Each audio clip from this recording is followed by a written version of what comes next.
अस्सलामुअलैकुम dear students. इस वक्त हम लोगों ने अपने बिल ऑफ एक्सचेंज का प्रॉब्लम नंबर 19 जो है वो अटेम्प्ट करना है, जो बुक के पेज नंबर 158 पे है। अब इस क्वेश्चन में अकामोडेशन तो है ही है। एक नई चीज़ आ रही है कि हमारी पार्टीज में से एक पार्टी इनसॉल्वेंट हो रही है। तो इनसॉल्वेंट मीन्स दोनों पार्ट कि वो पर्सन जो इनसॉल्वेंट हो गया है वो बाय कोर्ट प्रूव हो गया है कि इसके पास किसी को देने के लिए कोई पैसे नहीं है। ठीक, तो वो इंसॉल्वेंसी कहलाती है कि जब कोई पर्सन अपनी अमाउंट को पे करने की पोजीशन में ना हो तो वो इंसॉल्वेंसी कहलाती है। अब इस इंसॉल्वेंसी को कैसे हैंडल करना है वो भी हमने अपने इस क्वेश्चन में देखना है। ठीक, तो अब बहरहाल अकोमोडेशन में क्या होता है, एक दूसरे की फाइनेंशियल हेल्प की जाती है। डेटर और क्रेडिटर का रिलेशनशिप एग्जिस्ट नहीं करता है, एक चीज़। और दूसरा, हमेशा बिल को क्या किया जाता है, डिस्काउंट करवाया जाता है। ड्रॉ और एक्सेप्ट होने के बाद हमेशा बिल जो है वो क्या होगा, डिस्काउंट होगा। तो अब इस हवाले से ये क्वेश्चन नंबर 19 रीड कर रहे हैं, सुनिएगा इसको। कह रहा है 1 अक्टूबर 2004 पे ना ए ने बी पे टोटल 36,000 रुपीज़ का बिल ड्रॉ किया है 2 मंथ्स के लिए। और इस अमाउंट को वो किस रेशो में शेयर करेंगे, 3/4 ए का रेशो है और 1/4 बी का रेशो है। इसका मतलब है 36,000 का 3/4 लें तो वो 27,000 बनता है और 1/4 लें तो वो 9,000 बनता है। इसका मतलब है इस 36,000 में से ए को जो अमाउंट रिक्वायर्ड थी वो 27,000 थी और जो बी की रिक्वायरमेंट थी वो 9,000 थी। तो बजाय इसके कि दो अलहदा अलहदा बिल ड्रॉ किए जाएं, मुश्तरका अमाउंट से, कंबाइंड अमाउंट से 36,000 का बिल ए ने ही ड्रॉ कर दिया। कह रहा है ए ने अपने इस बिल को जाके बैंक से 10% के हिसाब से डिस्काउंट करवाया और उसमें से 1/4 पैसे बी को भेज दिए हैं। ठीक है, तो अब ए की रिक्वायरमेंट 3/4 थी ना, तो वो अपने पास रखेगा, बाकी 1/4 बी की रिक्वायरमेंट थी वो उसको डिस्काउंट के फौरन बाद भेज देगा 9,000। बाकी कितने पैसे बच गए, 27,000।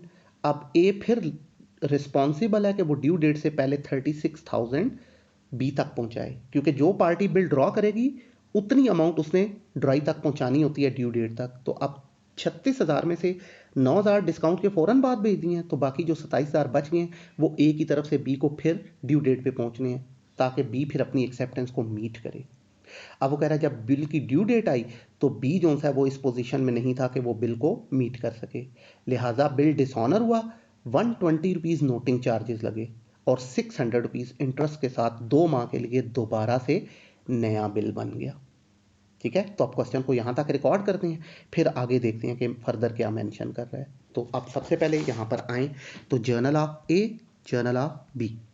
तो अब ए ने बिल ड्रॉ किया है, ए अपनी बुक में क्या करेगा, बिल रिसीवेबल को डेबिट कर देगा। बी ने बिल पे साइन किया है, वो अपनी बुक में बिल पेएबल को क्रेडिट कर लेगा। तो इसकी बुक में बिल रिसीवेबल डेबिट, इसकी बुक में बिल पेएबल क्रेडिट।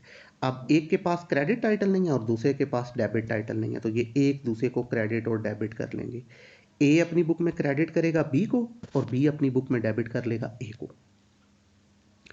अब ये जो बिल है इसको उसने क्या किया है, बैंक से 10% के हिसाब से जाके डिस्काउंट करवा लिया है। तो क्या एंट्री हो जाएगी, bank account debit, discount account debit और bill receivable account credit. Right, अब अमाउंट कैसे आ जाएगी, 36,000 का बिल था, इसका 10% 10/100 डिस्काउंट हो गया और पीरियड कितना है, 2 मंथ्स, तो 2/12, तो ये आ जाएगा 600। तो अब 36,000 में से 600 हो गया डिस्काउंट।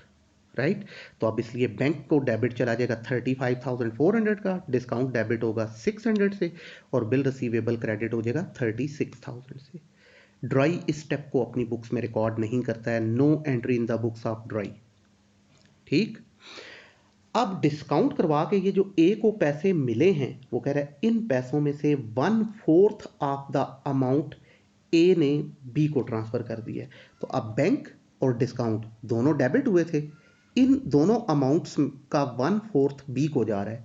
तो अब ए अपनी बुक्स में क्या करेगा, बैंक और डिस्काउंट को दोनों को क्रेडिट कर लेगा और बी को डेबिट कर लेगा। तो एंट्री क्या हो जाएगी, B debit to bank account credit to discount account credit. ये बी ए की बुक में एंट्री हो जाएगी।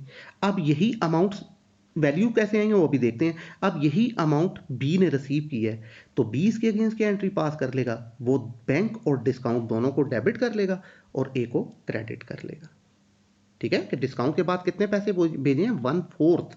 तो अब बैंक और डिस्काउंट दोनों इसकी बुक में क्रेडिट है, की बुक में बी डेबिट, और बी ने चूंकि इन अमाउंट्स को रिसीव किया तो वो बैंक और डिस्काउंट को डेबिट करेगा और ए को क्रेडिट करेगा।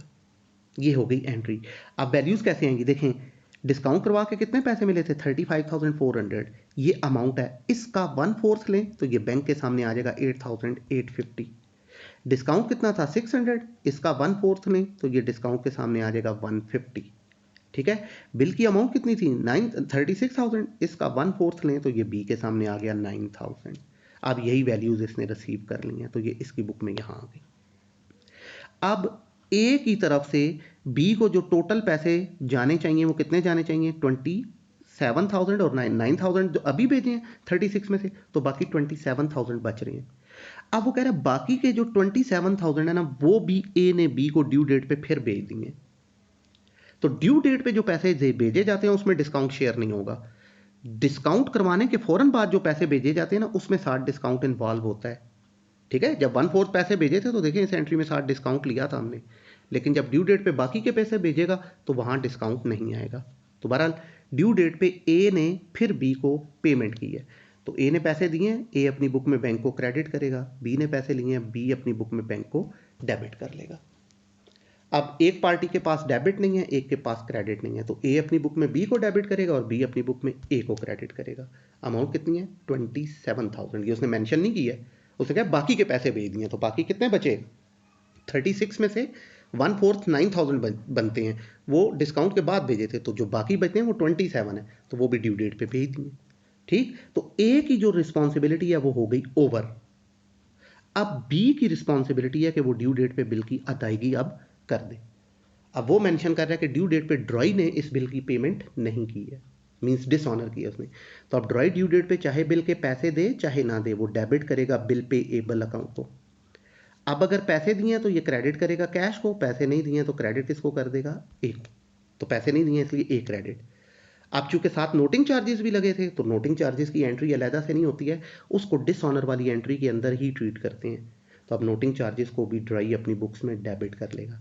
तो अब बिल पेबल 36,000 से डेबिट, नोटिंग चार्जेस 120 से डेबिट और ए क्रेडिट हो जाएगा 36,000 एंड 120 से। अब ड्रॉर डिसऑनर की सिचुएशन में क्या करेगा, वो हमेशा ड्राई बी को करेगा डेबिट और क्रेडिट किसे करेगा बिल के होल्डर को। तो बिल कहाँ है बैंक के पास, तो बैंक क्रेडिट हो जाएगा। अमाउंट कितनी आ जाएगी 36,000 बिल के और 120 नोटिंग चार्जेस के, तो 36,120 राइट। तो ये डिसऑनर की एंट्री होगी। अब हमने क्या करना है, दोबारा से नया बिल बनाना है विद इंटरेस्ट। तो वो इंटरेस्ट ड्रॉई के लिए एक्सपेंस है इसलिए वो अपनी बुक में इंटरेस्ट को डेबिट कर लेगा। ड्रॉर के लिए वही इंटरेस्ट इनकम है, वो अपनी बुक में इनकम के तौर पे इंटरेस्ट को क्रेडिट कर लेगा। अब ए की बुक में डेबिट वाला टाइटल नहीं है इसलिए वो बी को डेबिट कर लेगा और बी की बुक में क्रेडिट वाला टाइटल नहीं है वो ए को क्रेडिट कर लेगा। अमाउंट कितनी आ जाएगी 600, ये उसने क्वेश्चन में मेंशन की हुई है। अब हम लोग क्या करेंगे, नया बिल जो है वो ड्रॉ कर देंगे। तो ड्रॉर कौन है ए, ये अपनी बुक में बिल रिसीवेबल को डेबिट कर लेगा और ड्राई बी है वो अपनी बुक में बिल पेएबल को क्रेडिट कर लेगा। अब अगेन एक के पास क्रेडिट टाइटल नहीं है, दूसरे के पास डेबिट टाइटल नहीं है, तो ये एक दूसरे को डेबिट क्रेडिट कर लेंगे। कितने से 36,000 बिल के थे, 120 नोटिंग चार्जेस के और प्लस इंटरेस्ट 600, तो ये मिल के बन जाते हैं 36,720। तो ये एंट्री 36,720 रुपीज से हो गई, बिल ड्रॉ हो गया राइट। अब ये जो नया बिल ड्रॉ और एक्सेप्ट हुआ है हमने देखना ये है कि अब ये ड्रॉ और एक्सेप्ट होने के बाद क्या गया, कहाँ गया और ड्यू डेट पे इसके साथ क्या हुआ। अगर वो आगे बताता है तो क्वेश्चन कंटिन्यू, नहीं तो क्वेश्चन यहीं पे खत्म हो गया। अब वो क्या कह रहा है, जब इस बिल की ड्यू डेट आई, नए वाले बिल की ड्यू डेट आई, तो ड्राई ने बी जो है उसने 10,000 दिए, मींस 36,720 में से ड्राई अदायगी कर रहा है लेकिन सिर्फ 10,000, पूरे पैसे नहीं दे रहा है। तो क्या करेंगे हम लोग, पहले बिल को करेंगे डिसऑनर। जो पैसे मिल रहे हैं वो लेने से इनकार नहीं करेंगे, वो हम उससे ज़रूर लेंगे, लेकिन चूंकि पूरे पैसे वसूल नहीं हुए हैं इसलिए पहले करेंगे बिल को डिसऑनर, फिर जो 10,000 मिला है वो रिसीव करेंगे और जो बाकी पैसे बच जाएंगे, कह रहा है उसका 400 रुपीज़ इंटरेस्ट के साथ फिर बिल बन रहा है। ठीक है, तो लीजिए अब बिल को करते हैं डिसऑनर। तो जब बिल डिसऑनर होगा तो ड्राई पैसे दे चाहे ना दे वो डेबिट करेगा बिल पेएबल अकाउंट को। अब पैसे नहीं दिए इसलिए क्रेडिट में आएगा ए राइट। अमाउंट कितनी आ जाएगी 36,720। ड्रॉर के एंट्री पास करेगा डिसऑनर की सिचुएशन में, वो हमेशा डिसऑनर की सिचुएशन में ड्राई बी को करेगा डेबिट और क्रेडिट किसे करेगा, बिल के होल्डर को। तो ये जो 36,720 वाला बिल जो दोबारा बना था वो कहाँ गया था, उसने कुछ मेंशन नहीं किया। डिस्काउंट जो हुआ था वो 36,000 वाला पहला बिल था, 36,720 वाला बिल ड्रॉ और एक्सेप्ट होने के बाद कहाँ गया है, वो मेंशन ही नहीं कर रहा है। इसका मतलब है वो उसके अपने पास है, ठीक है। तो अपनी बुक्स में अपना नाम नहीं आता, इसलिए ये बिल रिसीवेबल को क्रेडिट करेगा 36,720 से। ये बिल हो गया डिसऑनर। अब जो अमाउंट रिसीव हुई है वो लें, ठीक। तो अब ये जो बी है, इसने ए को पैसे दिए हैं, तो ए ने पैसे लिए हैं इसलिए ये अपनी बुक में कैश अकाउंट को डेबिट करेगा। बी ने पैसे दिए हैं इसलिए ये अपनी बुक में कैश अकाउंट को क्रेडिट करेगा। अब ए के पास क्रेडिट वाला टाइटल नहीं है इसलिए ये बी को क्रेडिट कर लेगा। बी के पास डेबिट वाला टाइटल नहीं है इसलिए ये ए को डेबिट कर लेगा। एक दूसरे को डेबिट क्रेडिट कर लेंगे। कितने से? जो अमाउंट रिसीव हुई है 10,000, राइट। अब कह रहा है जो बाकी पैसे बच रहे हैं उसका विद इंटरेस्ट नया बिल बनाना है। तो वो इंटरेस्ट ड्रॉई के लिए एक्सपेंस बनेगा, इसलिए ड्रॉई अपनी बुक में इंटरेस्ट अकाउंट को डेबिट करेगा 400 से, और ड्रॉर के लिए वही इंटरेस्ट इनकम बनेगा, वो अपनी बुक में इंटरेस्ट को इनकम के तौर पे 400 से क्रेडिट करेगा। अब एक के पास डेबिट टाइटल नहीं है, दूसरे के पास क्रेडिट टाइटल नहीं है, तो ये एक दूसरे को डेबिट क्रेडिट कर लेंगे। ए अपनी बुक में बी को डेबिट करेगा और बी अपनी बुक में ए को क्रेडिट कर लेगा 400 से। अब हम लोगों ने क्या करना है, नया बिल जो है वो बनाना है। तो जब बिल न्यू ड्रॉ होगा तो ड्रॉर अपनी बुक में बिल रिसीवेबल को डेबिट करेगा और ड्राई अपनी बुक में बिल पेएबल को क्रेडिट करेगा। अब ए के पास क्रेडिट वाला टाइटल नहीं है, ये बी को क्रेडिट कर लेगा। बी के पास डेबिट वाला टाइटल नहीं है, वो ए को डेबिट कर लेगा। अब अमाउंट उसने बताई नहीं है तो वो कैसे कैलकुलेट होगी, ये देखें, ये ऊपर कैलकुलेट हुई है। कितने का बिल था? 36,720 का, ठीक है ना। अब जब ये बिल डिसऑनर हुआ तो डिसऑनर होने के बाद बीच में से 10,000 मिल गए, वो हमने बीच में से माइनस कर दिए, बाकी बच गया 26,720। अब 400 रुपीज़ इंटरेस्ट मिला के तो टोटल कितना आ गया? 27,120। तो नया बिल जो है वो 27,120 का ड्रॉ और एक्सेप्ट होगा। तो ये बिल रिसीवेबल टू बी और ए टू बिल पेबल 27,120 से ये एंट्री रिकॉर्ड हो गई। अब ये जो नया बिल बना है दोबारा से, अब हमने देखना है कि ये वाला बिल ड्रॉ और एक्सेप्ट होने के बाद कहाँ गया और ड्यू डेट पे इसके साथ क्या हुआ, ठीक है ना। अगर आगे वो बता रहा है तो क्वेश्चन कंटिन्यू, नहीं तो यहीं पे खत्म हो गया क्वेश्चन। तो अब वो क्या कह रहा है? But before the due date of this bill B became insolvent. बात ही खत्म होगी। कह रहा है ड्यू डेट से पहले जो बी है ना वो इंसॉल्वेंट हो गया। इंसॉल्वेंट मींस बाय कोर्ट ये प्रूव हो गया कि इस बंदे के पास किसी को भी देने के लिए कुछ नहीं है, सिर्फ जितने पैसे इस वक्त ये आपको दे रहे हैं ना वो ले लें, बाकी इसे आप माफ कर दें, ठीक है। तो जब भी कोई पर्सन इंसॉल्वेंट होगा तो इंसॉल्वेंसी को हम हमेशा 2 स्टेप में अटेम्प्ट करेंगे। पहला स्टेप, जो बिल है ना उसको कर देंगे डिसऑनर। तो बिल कितने का था? 27,120 का। तो इस बिल को 27,120 वाले बिल को हमने डिसऑनर करना है। तो ड्रॉई पैसे दे चाहे ना दे, ये डेबिट करेगा बिल पेएबल अकाउंट को। अब पैसे दिए तो क्रेडिट करें कैश को, नहीं दिए तो क्रेडिट करें ए को। तो पैसे नहीं दिए इसलिए ए क्रेडिट होगा। कितने से? 27,120। ड्रॉर इसके अगेंस्ट क्या एंट्री पास करेगा? ड्रॉर हमेशा डिसऑनर की सिचुएशन में ड्रॉई बी को करेगा डेबिट, और क्रेडिट किसे करेगा? बिल के होल्डर को। तो बिल कहाँ है? उसके अपने पास है, तो अपनी बुक्स में अपना नेम यूज नहीं होता, इसलिए ये बिल रिसीवेबल को क्रेडिट कर देगा। कितने से? वही 27,120 से। This is first step of insolvency. ये नंबर 1 मैंने लिखा है दोनों साइड पे कि ये पहला स्टेप है इंसॉल्वेंसी का, कि वो पर्सन जो इंसॉल्वेंट हुआ है हम उसके बिल को डिसऑनर कर देंगे। अब सेकंड स्टेप ऑफ इंसॉल्वेंसी क्या है कि आपका ये जो पर्सन इंसॉल्वेंट हुआ है ना, कौन? बी। ये रहा, ये बी इंसॉल्वेंट हो गया है। अब आपने सेकंड स्टेप में क्या करना है? बी का लेजर अकाउंट बनाना है बेटे। क्या करना है? बी का लेजर अकाउंट बनाना है। तो ये बी का लेजर अकाउंट बनाया, लेफ्ट कॉर्नर पे डेबिट, राइट कॉर्नर पे credit. B date particular JF amount, date particular JF amount, ठीक है। अब चूंकि हमने बी का इंसॉल्वेंट पर्सन जो कि बी है उसका लेजर बनाना है, ठीक है ना। तो बी का रिकॉर्ड हमें बी की बुक्स में नहीं मिलेगा, ए की बुक्स में मिलेगा। तो अब आप एंट्री से देखें क्वेश्चन के स्टार्ट से, ये रहा ए, ये रहा जर्नल ऑफ ए। इसमें देखें आप बी कहाँ कहाँ है, तो देखें ये रहा पहली एंट्री में बी क्या हो गया है? क्रेडिट हो गया है। तो अब लेजर बनाते वक्त हम क्या करेंगे? इस अमाउंट को इस लेजर की क्रेडिट साइड पे लिखेंगे। ये रहा कि जो बी है वो क्रेडिट हो गया बिल रिसीवेबल की वजह से 36,000, राइट। फिर अगली एंट्री में आए इससे, तो ये देखें सेकंड वाली एंट्री, यहाँ पे बी है ही नहीं है इसलिए ये लेजर में नहीं जाएगा। इससे नेक्स्ट एंट्री में आए, यहाँ देखें ये बी डेबिट हो गया है। कितना? 9,000। क्यों डेबिट हुआ है? अपने क्रेडिट बैंक और डिस्काउंट की वजह से। तो अब ये अमाउंट कहाँ जाएगी? बी के लेजर अकाउंट में डेबिट साइड पे आ जाएगी। तो ये नहीं, ये रहा बी जो है वो बैंक और डिस्काउंट की वजह से डेबिट हो गया 8,850 और 150, राइट। फिर इससे अगली एंट्री में आए तो देखें ये रहा बी डेबिट हो गया है, तो आप बी के अकाउंट की डेबिट साइड पे दोबारा लिखेंगे 27,000 बैंक के नाम से। फिर अगली एंट्री में देखेंगे बी फिर डेबिट हो गया, तो दोबारा ये अमाउंट डेबिट साइड पे आएगी बैंक के नाम से ही 36,120। फिर अगली एंट्री में बी दोबारा डेबिट हुआ है, तो ये अमाउंट फिर बी के लेजर की डेबिट साइड पे लिखी जाएगी इंटरेस्ट की वजह से 600। फिर अगली एंट्री में बी क्रेडिट हो गया है, तो अब इस अमाउंट को आप बी के लेजर की क्रेडिट साइड पे लिखेंगे 36,720 बिल रिसीवेबल की वजह से। फिर अगली एंट्री में बी दोबारा डेबिट हो गया है, तो अमाउंट फिर बी के डेबिट साइड पे आ जाएगी कितनी 36,720 बिल रिसीवेबल के नाम से। फिर अगली एंट्री में देखें बी क्रेडिट हो गया है, तो ये अमाउंट बी के लेजर की क्रेडिट साइड पे आ जाएगी 10,000 रुपीज़, किस नाम से, कैश के नाम से। तो यहाँ पर देखें ये पड़ी हुई है कैश के नाम से 10,000, ये ठीक है। फिर उसके बाद यहाँ पर आए, ये रहा ये बी दोबारा डेबिट हो गया, तो अमाउंट डेबिट साइड पे आ जाएगी इंटरेस्ट के नाम से 400 रुपये।